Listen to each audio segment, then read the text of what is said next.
we're going to go ahead and make this. Although we've talked about it for months now, although the auctions are over, the H-Town Sneaker Summit, Sports Rap Live, Sneak of the Week is... NikeMAG. What'd you say? NikeMAG. Such a mouthful! Yes, but NikeMAG. Right here on the table. What the hell did you just say? I said it. The Air Mag is right here on the table. My man, hey, Los on Los, tell him about this sneaker right here.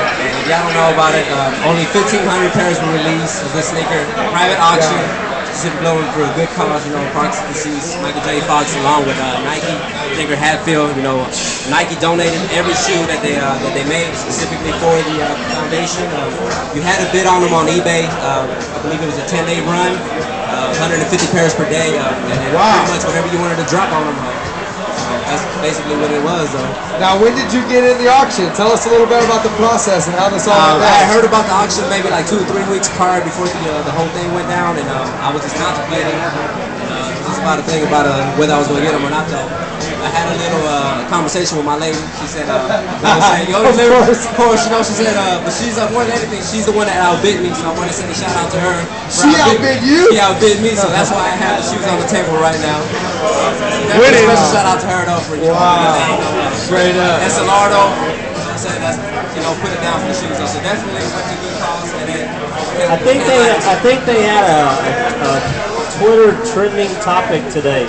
You know that I love you when I outbid you on air. That is definitely going to be the Twitter one. Absolutely. All right, so tell us about it. When you were growing up, obviously you were a Back to the Future fan. You were a Nike head. You're a sneaker head by love alone.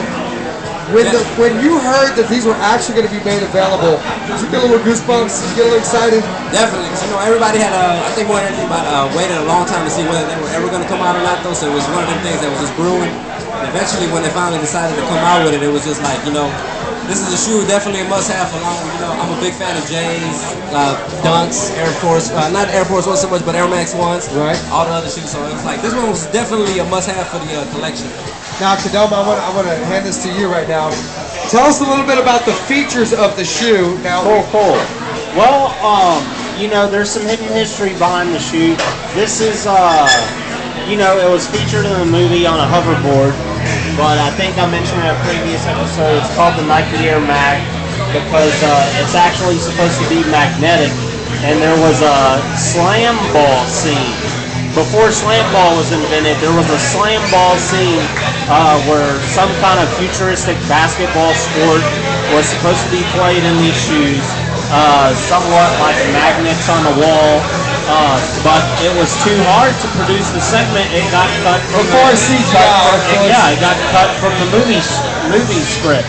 So we saw them appear on the hoverboard instead. You know, we didn't know what was supposed to happen, but it looked just as fantastic. We all wanted a pair, that's for damn sure. It looked just as fantastic on a skateboard as it probably would have on a CGI magnetic basketball court. But this is another shoe designed by the genius Tinker Hatfield. You know, you can see his sketches, and I'm not sure if this airbag was supposed to be glowing or growing. But it may have been like an organic growing airbag. I'm not sure what his intentions were. But you know, it's got the light up lace, and I guess those are power nodes on the side. Okay. Oh wow. Okay. That's right. I didn't know that. I guess Los has been reading the manual that comes with these. I hope so. But you know, just classic shoes right here. Well, real quick, tell us about the box, because you know, of course, you know, we had to have 1.6.2 gigawatts. I can't remember the exact. But Doc Brown basically had to take the power from the nuclear power. That was, exactly, the plutonium from the terrorists back then, which were Iranian terrorists in the Volkswagen bus when they pulled into the parking lot. But that's what the box is actually modeled after. Yep. And did you actually get your size? I did get my size. Have you put them on your feet yet? I put them on feet, but they've already touched carpet though. They have Of course. They have not touched the concrete Of jungle course. yet though. Of course. Wow. But how'd they fit? What do they feel like? Very light shoe. It feels. I'm not even gonna lie to you. It feels weird though because they are high though. You think? They're real high though, so I mean they do feel kind of funny. Probably if I did ever decide to wear them, probably with the strap a little loose just because up top it is kind of high though. It feels different than any other shoe that I probably wore though. It must feel like a boot, like literally like a boot. We've all put the Yeezy on our feet. You know, we've all had super high tops. Yeah. And feel a little snug, but this one's got to feel like a boot. Well, you know what?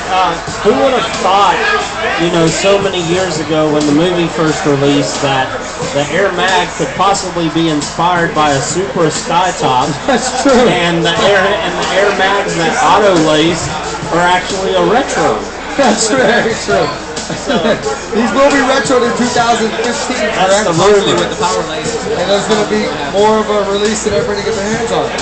But to get them in 2011, out of 1,500 people and have them here at Sports Rap Live, why don't you tell everybody about your brand and where people can find you online? You can definitely find us on SKNDLS, SKNDLS.com. Hit us up on Twitter, same thing, SKNDLS, and on Facebook.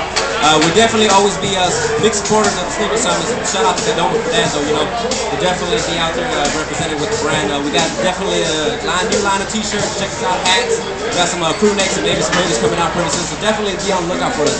Just like this right here, New Era. You already know, Scandalous. New Era's putting it down for us as well here on Sports Rap Live. So it's only fitting.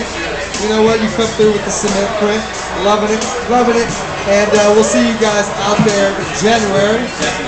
Don't know where, in the future. In the future.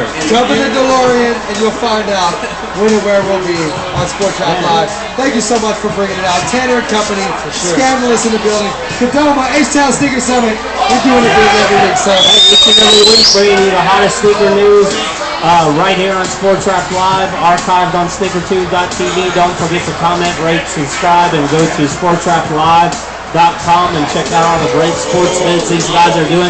They just had Miss Texas in here tonight. And Fight Dog, Bun B last week. Oh, man. It just goes on and on. On and on. And don't forget, rep your sneaker hood. Alright? Get your videos done. Wido's going to be on your ass. Making sure if you're from H-Town that you got your rep your sneaker hood on. SneakerTube TV, Sports Rap Live, that's the business. We'll be right back to wrap it all up with our bad rap, everybody. Stick around, Sports Rap Live.